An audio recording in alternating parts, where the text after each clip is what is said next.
అసమర్థత నుంచి ప్రజల దృష్టికి మళ్లించడానికి వారినే భయాందోళనలకు గురి చేసే చర్యలకు చంద్రబాబు తెరతీశాడని, అందులో భాగంగానే కత్తి గొడ్డలి అంటూ అంతరించిపోయిన ఫ్యాక్షన్ కి చంద్రబాబు జీవం పోస్తున్నాడని మాజీ మంత్రి ధర్మాన ప్రసాదరావు ఆగ్రహం వ్యక్తం చేశారు.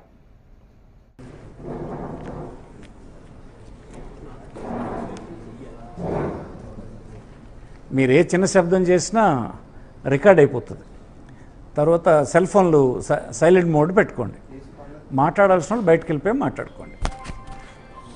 అది ఆ రింగ్ రాకూడదు. అంటే క్వాలిటీ ఇది ఉండాలి కదా, చూసే వాళ్ళకి మనం క్వాలిటీ ఇది ఇవ్వాలి.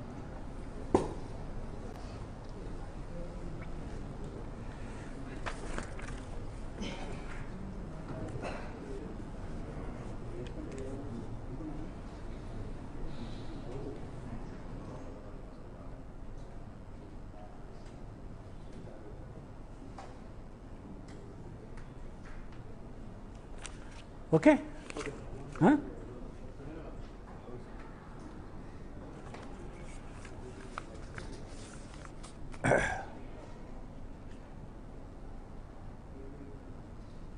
పాలకులు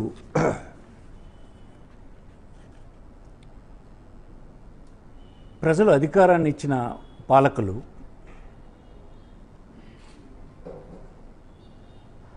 వారు వైఫల్యం చెందామని వారు భావించినప్పుడు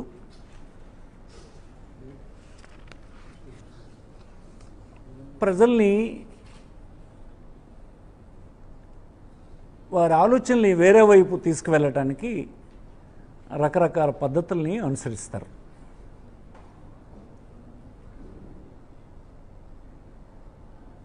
పాలించవలసినటువంటి రాజు గత కాలంలో, రాజుల కాలంలో ప్రజల్ని పోషించాల్సినటువంటి బాధ్యత, రక్షించాల్సినటువంటి బాధ్యత తీసుకోలేనప్పుడు, చేయలేనప్పుడు తన అసమర్థతని కప్పిపుచ్చుకోవడానికి ప్రజల్ని భయభ్రాంతులను చేసేటువంటి ఒక కార్యక్రమాన్ని చేపడతారు.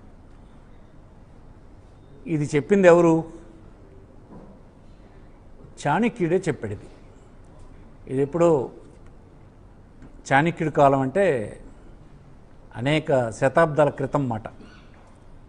అతనే చెప్పాడు, పాలకులు వైఫల్యం చెందినప్పుడే ప్రజలను భయపెట్టే పని చేస్తారు.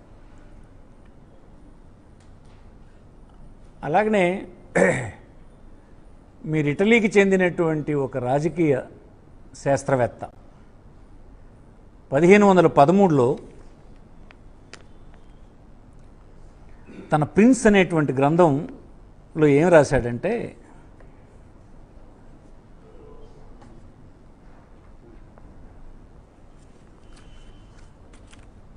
ఎప్పుడైతే పాలకులు ఫెయిల్ అయిపోతారో, ఫెయిల్ అయినప్పుడే వారు అసంబంధమైనటువంటి విషయాల్ని, అసత్యమైనటువంటి విషయాల్ని చెప్పి ప్రజల్ని దృష్టి మరల్చేటువంటి పని చేయాలి అన్నది, చేస్తుంటారన్నది అతను చెప్పినటువంటి మాట. అంటే ఇది చాలా పురాతనమైన కాలం నుంచి ఉన్నటువంటి స్ట్రాటజీ, పాలకుల్లో ఉన్నటువంటి స్ట్రాటజీ. అనేక శతాబ్దాల క్రితం మాట. అది గ్రంథాల్లో ఎస్టాబ్లిష్ అయినటువంటి స్ట్రాటజీ ఇది. నేడు మన రాష్ట్రంలో 2024లో అధికారంలోకి వచ్చినటువంటి తెలుగుదేశం ప్రభుత్వం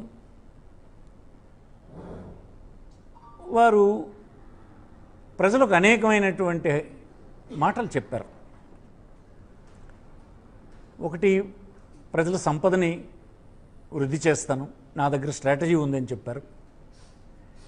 దానివల్ల ప్రజల జీవన ప్రమాణాలు పెరుగుతాయని అతను నమ్మబలికాడు. ఇది నా ఒకడికే తెలుసు, ఇతరులు ఎవరు చేయలేరు, ఇది నా అనుభవం అలాంటిది, నా వలన రాష్ట్ర ప్రజల తాలూకా బాగోగులన్నీ మెరుగుపడతాయి అన్నటువంటి మాట ఆయన చెప్పడం జరిగింది. చెప్పినప్పుడు ప్రజలు అది నమ్మారు. అతనికి కొంత అనుభవం ఉంది కనుక, సరే అనుభవం ద్వారా ఇంతకుండా మెరుగైనటువంటి పాలన లభిస్తుంది, రాష్ట్రానికి సంపద వస్తుంది, జీవన ప్రమాణాలు ప్రజలు పెరిగే అవకాశం ఉంది, అంచేత అతనికి అధికారం ఇవ్వడం జరిగింది. అధికారం మామూలు అధికారం ఇచ్చారా? 164 సీట్లు అనుకుంటాను సుమారుగా అతనితో కూటమి పార్టీలకి కల్పించినటువంటిది. 175లో 164 సీట్లు. మనం కానీ చంద్రబాబు నాయుడు గారు కానీ ఆ పార్టీకి చెందినటువంటి లెజిస్లేటర్స్ కానీ ఏ దృష్టితో చూడాలి? 164 సీట్లు వచ్చినాయి 175లో అంటే దేన్ని చూసి ఇచ్చారు?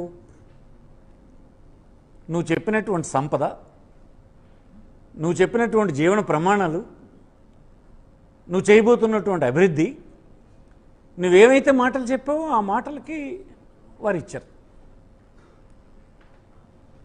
అలా కదా చూస్తారు ఎవరైనా ఎన్నికల్లో. మరి మీరు ఇప్పుడు చేస్తుంది ఏంటి? 2 సంవత్సరాలైనా ఈ విషయాలు మీరు మాట్లాడడం లేదు.